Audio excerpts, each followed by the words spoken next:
Hands up if you want to know inner peace this year. That's everyone, that's good. Because this psalm gives us a blueprint for it. And Charles Spurgeon once said of this psalm, it's one of the shortest to read, but one of the longest to learn. Now, it's beautifully simple to understand. It's not that complicated, but it's fiendishly difficult to put into practice. It's a psalm concerned with humility and contentment. And humility, it seems the kind of thing that becomes more elusive the more you reach after it. The more you think you have it, the less you really do. And contentment, that's another thing that the world is so desperate to find, so desperate to try to sell you, and yet for all that seems so desperately unable to provide. Inner peace, humility, and contentment and its quest or abandonment is something that can drive us to two extremes, both dealt with in this psalm. The secret to inner peace is found in learning a humble, content reliance on Israel's God. Well, let's look at these two extremes then. The first we'll look at verse 1 is pride. My heart is not proud, Lord. My eyes are not haughty. I do not concern myself with great matters or things too wonderful for me. Now don't forget, this is the king talking here. This is a psalm of David. It's a Davidic psalm, a king psalm. You read this psalm along with the rest of Scripture, and we know of God's greatness, his awesome power, his ability to save and sustain a people, even from the very ends of the earth. This is a song, however, written by a king who, aware of God's greatness, has learned his place. Apparently, it was once said of Winston Churchill that he was a modest man with a lot to be modest about. And the same, you think, could have been said of David. Just, you think, list his many achievements. As a child, he'd fought lions and bears in the mountains and won. And any child can fight lions and bears. You've got to be David to win. As a teenager, he slayed a giant. He fought and won battles against the Philistines. Samuel anointed David as the true king of Israel. That was God saying, this is the king I want over the nation. Under his rule, Jerusalem was conquered and peace was brought to the land. Now, if it weren't enough to just be a mighty soldier, that's quite impressive, taking on lions and tigers and bears, oh my. But he also had a sensitive side. He could play the lyre in such a way that he brought peace to King Saul when he was greatly afflicted. He wrote psalms and songs and no doubt much more. He was a warrior, poet, philosopher, king. True Renaissance man. So much you could say to be modest about. And it seems that at least at times it went to his head. And David learned the hard way just what pride can do to a man, or to his family, or to his people. Because it was probably a smug, self-satisfied pride in his own achievements and his own security that led to him staying at home in the spring when the kings usually went off to war, like we read about in 2 Samuel 11. That first step, remember, in the chain that led to his sin with Bathsheba and his murder of Uriah and all the other men that fell with Uriah. Because he didn't die on his own, did he? This proud king proved himself unable to rule his own family, and he almost lost a kingdom as a result when his son Absalom rebelled against him. That's 2 Samuel 13 onwards. In one of his last acts as king that we read of at the end of 2 Samuel, David in his pride commands an ungodly census of the fighting men so that he can feel and probably show off to his enemies just how big and powerful he really is. And there's a hint in the text that the reason he orders a census of the northern kingdom and the southern kingdoms, and they're listed separately, is possibly because he's planning a military action within the nation of Israel itself. A sort of a punitive raid to try and bring the northern kingdoms, who've always been a little bit tricky, bring them into line. You know, he's saying, what can Benjamin and Judah manage? What can the little southern kingdom of Judah manage against the north if we take them on? Well, whatever reason, whatever motive he had for this census, you can read how badly that ends and the way he did what God said not to do in 2 Samuel 24. David learned repeatedly the hard way just how foolish the pride of man is when weighed against the wisdom and might of God. Now, some people don't like this psalm. And some Christians have used it as an excuse for ignorance or anti-science sentiments. You know, saying, I do not concern myself with great matters or things too wonderful for me. But you just say, well, no, you shouldn't worry about that. Don't worry about it. Christians shouldn't think about those kinds of things. Or we shouldn't think about politics. We shouldn't think about theology. But David isn't commanding Christians everywhere to be stupid. That's not what he says, is it? He's not saying smugly that we should be ignorant people. He's not teaching simplistic Bible study or denying the value of good theology. And I think you could find other Psalms of David where he seems to be raising up good theology, how good it is to just think about God and what he's done. But what David is saying is that pride and haughtiness is foolishness. And it leads to stress, anxiety, and discontentment. Trying always to be better than everyone else. Trying to build something that causes you to be satisfied in yourself. Trying to do things in such a way that you can always be kind of looking out the side of your eye at people. Looking down on them a little bit. That haughtiness, my eyes are not haughty. It's a very Hebrew kind of, often you sort of, an inner attitude in the Bible is displayed by the way a person looks. You know, Hagar, I think, does she look down on Sarah, or she looks up at herself? You're kind of exalting yourself. My eyes are not haughty. David's saying, I'm not like looking down on other people. That's not the way I do things, because that process is a recipe for disaster. The more proudly independent you get, or you think you are, the more isolated you become.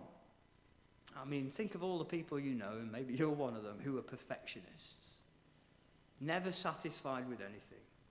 So nothing they ever achieve, no academic excellence, no acclaim, no adulation is ever enough. Any minor failing, an A- on a test, a 99% batting average, or a project that receives anything less than a glowing report from the boss, that's suddenly the end of the world.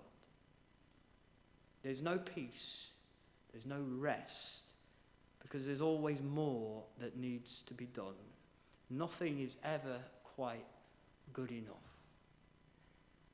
And there's a mental or intellectual, or you could say a spiritual version of this pride as well. An idea that our minds are capable of working everything out, of knowing God's plan or the course of history down to the smallest detail, and that we need to, or else the wheels will come off the whole machine. As if I don't concern myself with these great matters and these wonderful things, and if I can't work them out, then it's not going to happen, it's not going to work.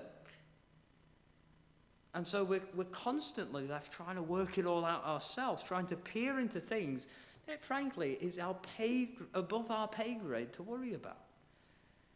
Trying to sound out every divine mystery or providence, trying to have all our ducks neatly in a row, knowing exactly in any given situation exactly what God is doing so that we can tell other people about it. And if we're not able to work things out to our satisfaction, we despair again. because we assume that there's some great deficiency in our faith, or maybe God's not really in control if we can't work out what he's doing. And so the conclusion is, well, he must not be in control. Otherwise, I'd see better. Well, the book of Proverbs says this: trust in the Lord with all your heart and lean not on what? Your own understanding. Our minds and our bodies, our strength is finite. God's is not. We're not in control, are we? We don't know how everything works or will work out. And we can't bend reality to our will. And that's okay. We don't need to, because there is a Lord who loves us, who is in control, working all things out according to his perfectly good will for us. Pride is poison. Self-sufficiency doesn't bring peace. It doesn't produce calm. It will only ever produce despair. Jesus himself, the perfect David, was humble. Jesus, the eternal Son, by whom all things were created, lived this psalm out perfectly.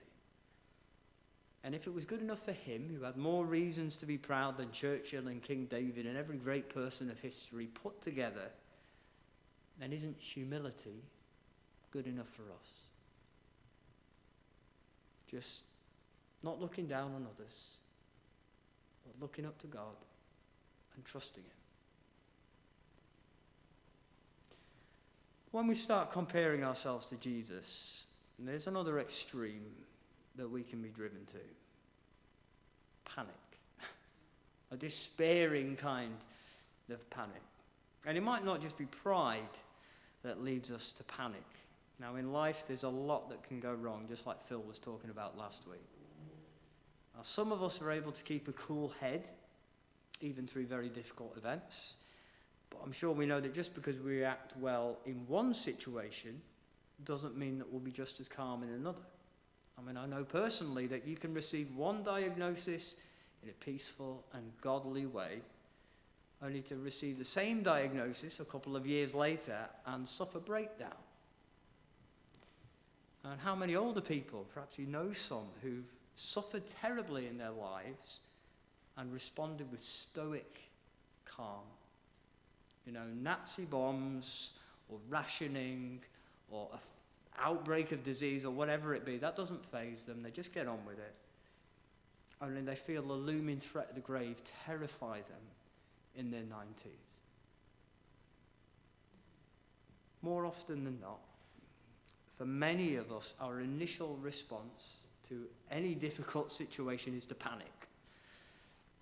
And we don't always panic externally, but we feel that terror of not being in control, don't we? And we know it doesn't help, it doesn't achieve anything, but we just can't help it. Now, some of us have naturally fretful temperaments, and even little problems can provoke a panic response. And yet you contrast all of these attitudes, whether you're able to keep it cool while you're kind of falling apart on the inside, or you're able to more or less keep it going or not, with what David describes in verse 2. Let's read that verse. But I have calmed and quieted myself. I am like a weaned child with its mother.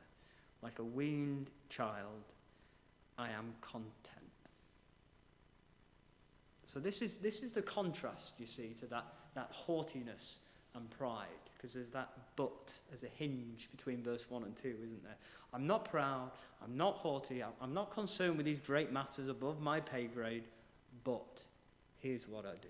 I have calmed and quieted myself, like a weaned child. Now, I think most of us here tonight know, far better than we would like to, an unweaned baby is not the most content person in the world, are they? They are so young, They are so undeveloped.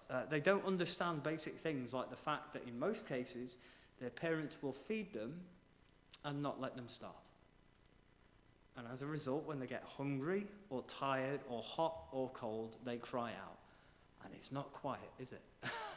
It's not even just loud. There's something about the quality of that sound that just pierces your heart with daggers, isn't there? The sound of a crying child, it's awful. You know, they have a sensation that they don't understand and they don't know how to deal with, and they do the only thing they can until it goes away. But a weaned child, now bear in mind this is poetry, not science. A weaned child, now they're just as dependent really as an unweaned child, aren't they? But a weaned child has learnt that their parents will provide, and so they don't need to panic. If they get hungry or thirsty, they don't need to start screaming. They can ask and wait and know that they'll receive. They can rest contentedly on their mother without worry. I know they don't often, but again, like I said, this is poetry, and this is the contrast that David's bringing about. If they get hungry, they know they'll be fed. They know their mother won't let them freeze to death or burn in the sun. They have learned to rely on their mother. Now, you can almost hear what David doesn't say, the noise in the negative space left by these verses. I think that he is almost admitting that his natural reactions are pride and panic. And I think you see in the Psalms, David was a man who did know himself very well. He's had to overcome pride and panic. He's had to force his heart in line with the reality of the situation. Because if he's calmed and quieted himself, that means that is not his natural condition. He has a reaction before that he needs to deal with. So he's had to calm and quiet himself. Naturally, he would panic. Naturally, he'd be in distress. Like a newborn baby, he would cry out and scream at the slightest change in his situation. But he has learned, and again, David learned the hard way, so he's speaking from experience. He has learned a better way. The same way he encourages all Israel to pursue in verse 3, a calm and patient reliance and confidence in the Lord, the covenant God of Israel, the God who has made and kept so many promises to his chosen people, the God who cares for his own like a mother cares for her children, like a mother bird with wings over them. Now today, this psalm is a challenge for all of us who claim the name of Christ. Now, if you found shelter under the shadow of his wings, why do we panic with every little thing that happens? Why are we like Chicken Little, complaining that the sky is falling every time we come across a cracked bit of eggshell? Why are we like the disciples in the stormy boat, bless their hearts, crying out in terror, accusing Jesus of not loving them when he has said, let us cross over to the other side of the lake? When you find yourself fearful, when your natural response to a situation is to flap or wail like a baby for its bottle, think of whose breast it is on whom you lean. If you are, in fact, trusting in the Lord to save you, do what David does elsewhere and have a word with yourself. Remind yourself of all the reasons you have to trust. List off God's past mercies to you. Calm and quiet your own soul the way you would calm and quiet a distressed baby. Now, you don't need to beat yourself up. Because that's the other thing. If we're proud or panicking, then we're likely to just overreact, aren't we? You don't need to beat yourself up. That is not the way to calm someone down, is it? You know, it's not to go and start smacking them about. You calm them. You speak soothingly. You remind them of the reality of the situation, of all the reasons to look up. Speak God's faithfulness to yourself until your troubled heart quiets itself. Learn contentment from God's past dealings with you and how he always provides more than we need. What David could point to imperfectly is made perfect and complete in Jesus, the one who would sleep contentedly through that storm on the Sea of Galilee, because he knew he would die on a cross, not in a lake. The one whose bread was to do the will of him who sent him. The one who told us that anyone who will not receive the kingdom of God like a little child will not enter it. Have you learned to be content, whatever may go wrong with your life, because your hope and future is in the Lord and his promises, not in your current circumstances? I think we know, don't we, in life, how we're driven to extremes of pride or panic, and they are natural responses for fallen people, but they don't lead to inner peace. Inner peace is found in humility and contentment. And humility and contentment are both found in doing what the psalmist commands all God's people in verse 3. Put your hope in the Lord. Don't trust in yourself or your own cleverness or your own strength. Put your hope in the Lord.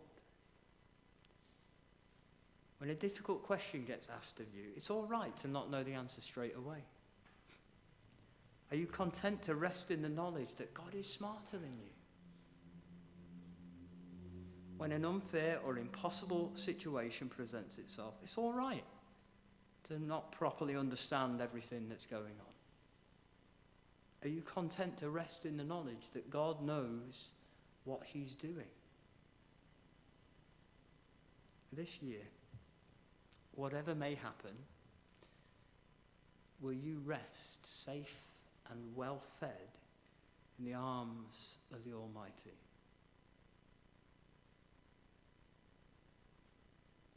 Let's sing our final hymn, 754, Be Still, My Soul, the Lord is on your side.